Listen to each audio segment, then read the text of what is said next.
La Contraves si sta mettendo mano agli archivi per cercare di dare delle risposte a interrogativi a volte anche preoccupanti. L'affare uranio impoverito attraversa per la prima volta le porte del Parlamento e in Das Schießgelände wird in den nächsten Wochen eingehend untersucht. Les fabricants d'armes comme Oerlikon Contraves sont sur la défensive. L'interdiction d'exporter leur La legge matériel pourrait svizzera leur porter vieta un di coup fornire fatal. armi a paesi in guerra, ma grazie a carte false Bürle consegna materiale bellico Die alla Schießversuche Nigeria. der Contraves behördlich bewilligt waren, ist noch immer nicht klar. Kenntnis Le gibt es aber esercitazioni inzwischen. effettuate negli anni 70 dalla ditta Contraves hanno davvero sorpreso. 1985 hatte Contraves nochmals 20 Stück Urangeschosse in die Schweiz Le eingeführt. département fédéral de la Défense n'a pris connaissance de ces faits que la semaine È da dernière. chiarire anche se gli operai che hanno partecipato ai test siano stati informati su quanto stavano facendo.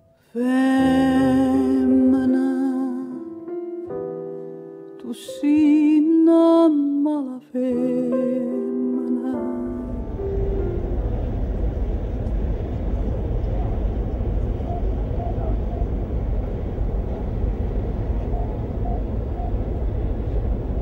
Tutto è cominciato nel mese di giugno del 2001. È venuto qua in vacanza in Sardegna un ricercatore del CNR e aveva la brutta abitudine di raccogliere, lui li chiamava bioindicatori, raccolse delle lumachine, raccolse dei rigurgiti d'uccello, raccolse dei muschi e dei licheni e poi li portò a Roma e li analizzò.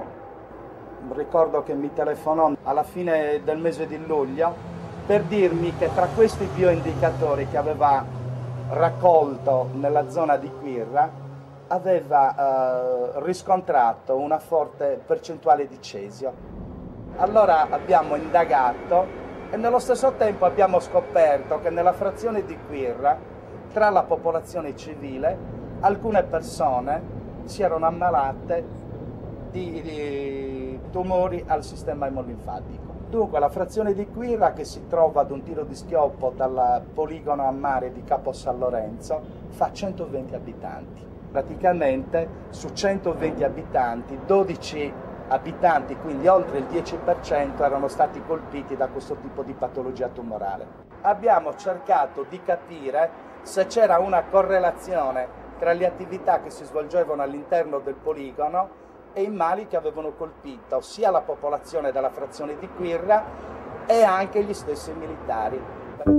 Dopo i conflitti in Iraq e nell'ex Jugoslavia, i produttori di armi dovettero affrontare un grave problema. Militari e civili che erano stati nelle zone bombardate con munizioni all'uranio impoverito si ammalavano e morivano di forme tumorali particolari, le stesse che uccidono in Sardegna i residenti nelle vicinanze del maggiore poligono dove si esercita la NATO.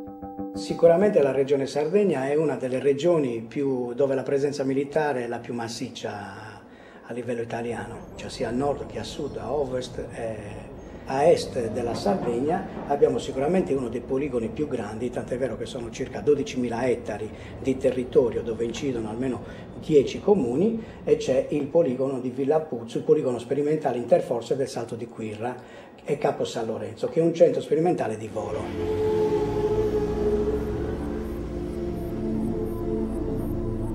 Buona giornata, sono il capitano di fregata Mario Camboni, sono il capo ufficio operazioni del poligono interforze del Salto di Quirra.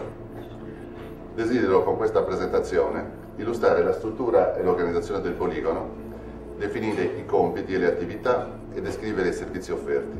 Fisicamente il poligono è situato in una zona del sud-est della Sardegna, caratterizzata da bassa densità di popolazione e dalla disponibilità di ampi spazi. È articolato su due aree geografiche normalmente denominate poligono a terra e poligono a mare. Il poligono a terra è situato presso il centro abitato di Perdas de Vogu ed ospita il comando del PISC. Consiste di un altipiano denominato Salto di Quirra, ricoperto di bassa vegetazione e copre un'area di circa 120 km² a un'altitudine media di 500 metri sul livello del mare. Il poligono a mare comprende il distaccamento di Capo San Lorenzo ed un'area di circa 11 km² lunga l'omonima baia. Il poligono rende disponibili a enti militari e civili, nazionali ed esteri, aree, personale e infrastrutture per assicurare test e prove di missili, razzi e pressoché ogni tipo di sistema d'arma in dotazioni alle forze armate. Uno dei compiti principali della squadriglia è quello di supportare tutte le esigenze del poligono, recuperare i bersagli che dopo l'attività del poligono cadono a mare con un paracadute e poi vengono recuperati successivamente dagli elicotteri dal personale della squadriglia. Le attività del poligono si concretizzano inoltre nell'attività di elicotteri d'attacco, attività a fuoco da parte di artiglieria pesante e mortai, addestramento con armi leggere ed operazioni di corpi speciali sia notturne che diurne, test esplosivi. Le aree del poligono a mare sono utilizzate per tutti i tipi di combattimento, comprendendo in esso la guerra elettronica, il lancio di chaffs, il disturbo radar. Facciamo partire questo e possiamo selezionare sullo schermo tutte le configurazioni che il poligono può di volta in volta assumere. Sulla destra abbiamo 2 tavoli tracciatori che in tempo reale tracciano tutto ciò che i radar di inseguimento stanno traccando in quel momento. Sul poligono viene utilizzato esclusivamente armamento convenzionale. Di esso oltre il 95% è inerte. La natura spesso varia e complessa delle attività svolte sul PISC fa esercitare al personale tutto una continua attenzione a tutti gli aspetti legati alla sicurezza nello svolgimento delle attività.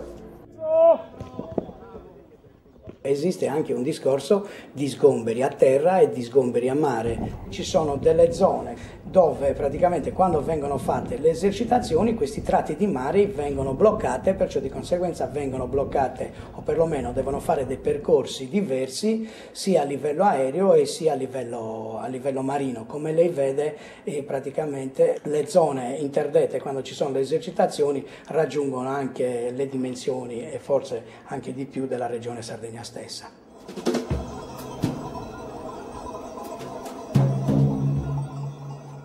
Da qui, da lì in su è comunale, da lì in giù è tutto poligono. Lo chiudono, fanno quello che vogliono. E la loro la terra. Quando lanciano io non ci sto di sicuro. Neanche io, Beh, 2 anni fa era caduto, cioè erano andati male 2 missili. Sì. Uno è sceso 2 anni fa, è sceso in una vigna qua a Ierzo, qua a San Giorgio. San Giorgio. C'era il padrone, stava lavando la vigna, come se ne andava, come è partito, è sceso il missile, la vigna. Se lo trova, l'ammazza. Stanotte dovrebbero sparare anche di notte. Anche di notte sparano stanotte. Ah, vanno avanti anche di notte? Anche ieri notte. Anche ieri notte fino alle 9. Anche ieri notte fino alle 9 mi sembra. Se chiediamo delle malattie, la conversazione si fa difficile. Cioè, non dobbiamo dire quello che non è. Noi, cioè, viviamo qua insieme a loro. Cioè, gira e gira, siamo insieme a loro. No. Cioè, c'è qualche caso anche in paese, cioè, tipo la leucemia, c'è qualche caso. No, c'era qualcuno che lavorava in base, certi che non lavorano in base. 2 anni fa mi sono morti 2 cugini a me, cioè di cancro tutti e 2. Però non si sa, se dipende da quello... Sì. Capito, non si sa, è un casino, non si capisce niente. Tutto un bordello. Migliaia di chilometri quadrati di pascoli e di terreni coltivabili sono stati sottratti ai vecchi proprietari dalle autorità militari. I terreni di proprietà non ce l'hanno mai pagato. Noi adesso di quella proprietà nostra paghiamo l'affitto.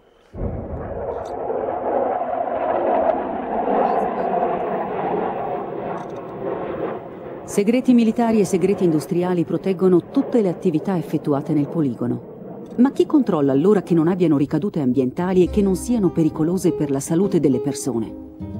Sino agli anni 80 non esistevano regole e perciò di conseguenza lo Stato poteva organizzarsi come meglio credeva senza sentire il territorio. Con la venuta della legge 898 che praticamente regolamenta le attività civili e militari, esiste un comitato paritetico proprio per le servitù militari. Queste persone si riuniscono almeno 4 volte all'anno, sia per quanto riguarda le esercitazioni che vengono fatte praticamente nei poligoni, oppure per qualsiasi insediamento o rinnovo di servitù che venga proposto alla Regione Sardegna. Curiosamente, per documenti che dovrebbero dimostrare ai sardi la sicurezza delle attività militari sull'isola, i verbali del comitato di controllo non sono consultabili dal pubblico.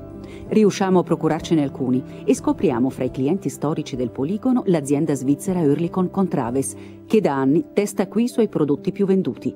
Chiediamo conferma al comandante. Ci sono aziende svizzere che vengono qui? A mia memoria, che è piuttosto a breve portata, direi di no. Conosco alcune ditte svizzere che fanno sistemi d'arma. Qualora ci fosse una richiesta e fosse fatta tramite lo Skyguard, quello non è Contraves, non è... Lo Skyguard sì, è la versione Contraves, sì, mi pare sia un Contraves. Sì. Quindi quelli siamo noi? Non lo so, quelli siete voi, sì. Eppure fu proprio il missile Contraves che dà il benvenuto ai visitatori di fronte alla palazzina comando ad inaugurare nel 1956 le rampe di lancio del poligono.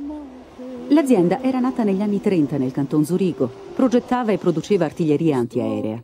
Venne presto rilevata dalla Oerlikon Bürle che durante la Seconda Guerra Mondiale prosperò vendendo materiale bellico sia ai tedeschi che agli inglesi. Nel 1944 la Svizzera vietò la vendita di armi ai paesi in guerra. Per qualche anno l'esercito elvetico fu il principale acquirente dei prodotti Contraves. Contraves venne coinvolta negli anni 60 e 70 nello scandalo della vendita illegale di armi alla Nigeria e al Sudafrica. Il capo del gruppo, Dieter Bürle, fu condannato ad 8 mesi con la condizionale ed espulso dall'esercito. 3 suoi collaboratori finirono in prigione. Diventata Oerlikon Contraves e passata in mani tedesche, l'azienda continuò a far parlare di sé. Ci siamo recati a Unterriberg, nel canton svitto, dove è situato il poligono privato in cui la multinazionale ha ammesso di avere sperimentato negli anni 70 e 80 proiettili all'uranio impoverito. Avremmo voluto parlarne con i dirigenti della casa madre zurighese, ma il suo ufficio stampa ci ha comunicato di non aver più nulla da dire in proposito. Appena scesi dall'auto, veniamo bloccati e controllati da una pattuglia di guardie private dell'azienda, senza possibilità di fare domande né riprese. Neanche all'invitante campo da golf, che sul versante rivolto al villaggio presenta l'anima sportiva e aperta dell'impianto di tiro.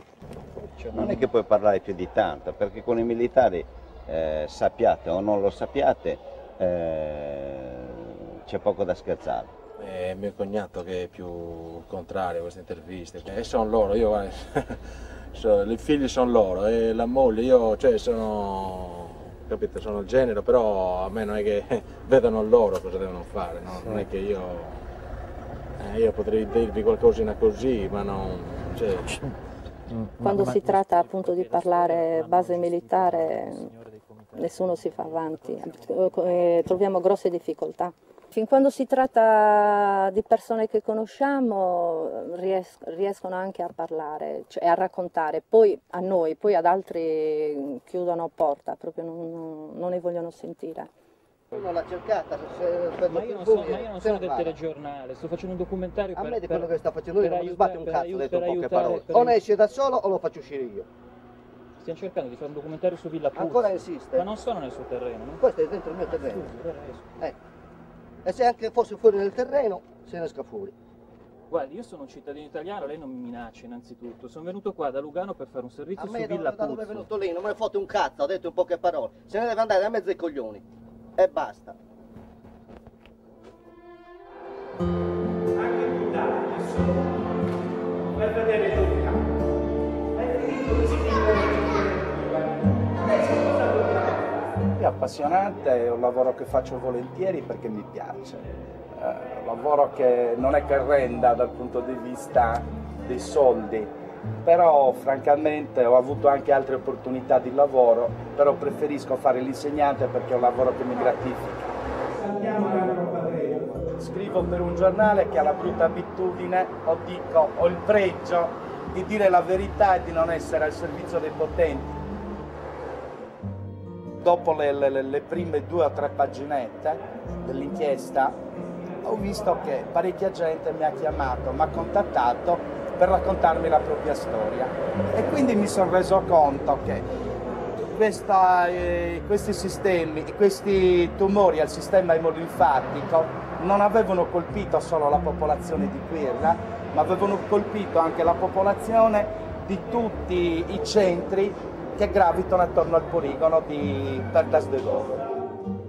Oggi siamo riusciti a creare una coscienza tra la gente e devo dire che ultimamente, anche sotto l'impulso di questa nostra inchiesta, nel territorio sono nati dei comitati che appunto si stanno battendo perché venga fatta luce su queste cose. Grazie all'azione di giovani del posto che hanno avuto il coraggio di affrontare con tanti sacrifici un iter per cui sono arrivati. Abbiamo agito in questo modo. Facciamo un censimento che si parla di 20 casi, 10 casi. Allora abbiamo cercato proprio di raccogliere i dati e andando a intervistare le persone ammalate. O le famiglie dei deceduti. O purtroppo sì, le famiglie dei deceduti. Vicino alla zona militare ci sono 3 paesi, siamo distanti l'uno dall'altro di pochissimi chilometri, con Muravera di 2 chilometri e San Vito circa 6 chilometri. Allora nella zona tra Villapuzzu, San Vito e Muravera ci sono 22 casi di tumore, perlomeno quelli che abbiamo registrato noi. 14 deceduti, i restanti sono malati, tra cui c'è anche un trapiantato a cui è andato bene, insomma. Il primo caso risale all'85, però la maggior parte è dal 98 a oggi. Ne mancano tantissimi, questo è quel poco che noi siamo riusciti a sapere, a avere in mano.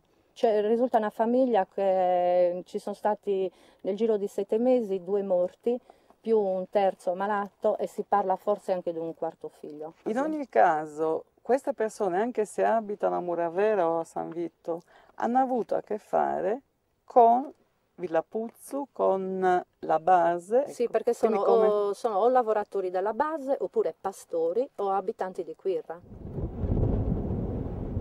Il mio socio era lì che lavorava e in pratica lanciavano questi missili e loro erano addetti al recupero e li pulivano lì dentro, addirittura trovavano tutte queste polveri dopo questi lanci, sa cosa c'era dentro. E il mio suocero con questi della viola elettronica erano addetti alla pulizia di questi missili. Dopo che era stato sparato, poi recuperato, li pulivano lì sicuramente senza nessuna protezione. Era una cosa, non lo so, proprio. È morto a marzo dovevamo entrare in pensione. Figurati, non ho fatto il tempo neanche a prendere la pensione. O la gente certo che un po' di paura ce l'ha, non è che, però sai, avete capito cosa vuol dire? Se la gente sa che qua c'è questo problema di questo uranio, qua non viene più nessuno anche d'estate, qua c'è anche il turismo, si blocca. La malattia sono 5 anni, dicono che sta meglio, ma che lo sa. C'ha 42 anni.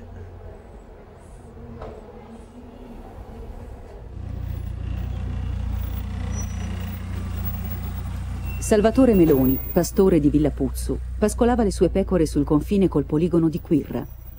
Lo aiutava il figlio Gianni, di 42 anni, prima di ammalarsi di una leucemia rara, che non trova precedenti in famiglia e che di solito non colpisce persone della sua età.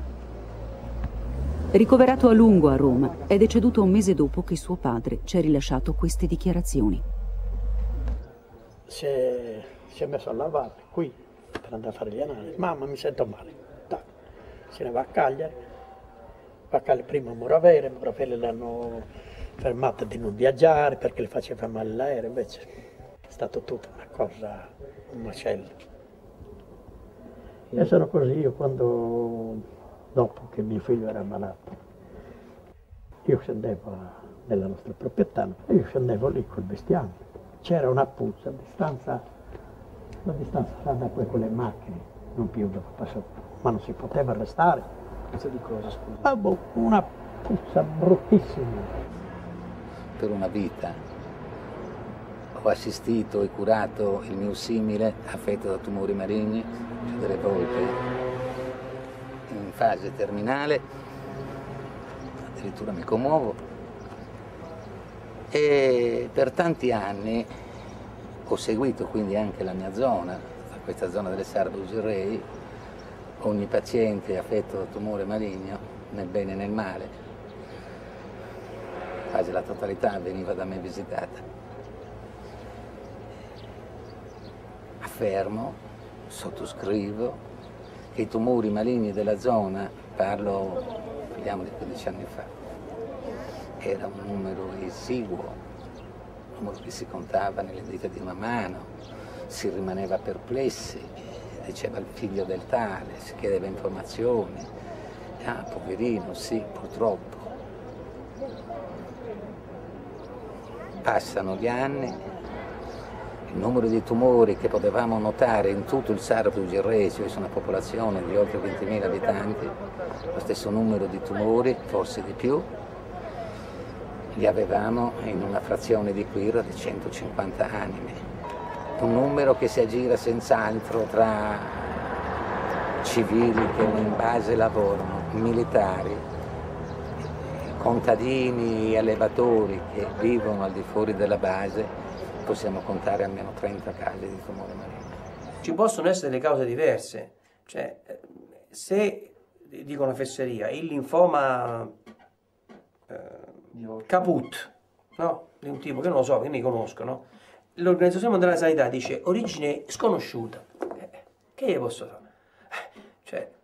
L'attività del poligono di Quirra andrebbe studiata con maggiore attenzione, a incominciare dall'uranio impoverito, secondo me senz'altro usato nel poligono, non adesso. Io le posso dire che qui dentro non sono mai stati sperimentati, noi non li abbiamo, le forze armate italiane non hanno proiettili, che peraltro non sono nemmeno bombe, ma sono